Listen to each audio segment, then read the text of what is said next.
High, আমি নেহা। আজকে একটা ওয়েডিং ব্লগ বানাচ্ছি। আর আজকে আমি ডিসাইড করছিলাম এই পার্পল কালারের শাড়িটা পরার।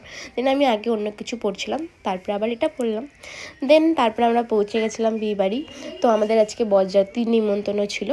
তো আমার মাকে দেখো কি সুন্দর লাগছে। তো আমি, আমার মা, বাবা সবাই পৌঁছে গেছি বিয়েবাড়িতে।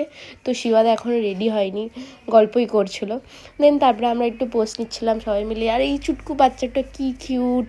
দেন তারপরে আমাদের সব গাড়ি টাড়ি আসলো, আসার পরে আমরা বেরিয়ে গেছিলাম ওখান থেকে।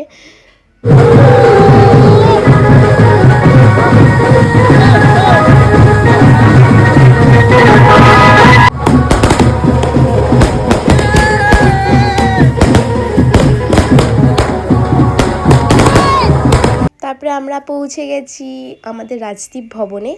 দেন ওখানটায় শিবাদাকে ওয়েলকাম করা হলো মিষ্টি মিষ্টি খাওয়ায়, জামাই বলে কথা। দেন তারপরে আমরা ভিতরে গেলাম। তো খুব খুব নাচানাচি করে আনন্দ করে নিয়ে যাওয়া হলো। দেন আমাদেরকে মিষ্টি খাওয়া, মতলব বরযাত্রী বলে কথা, মিষ্টি তো খাবোই বলো।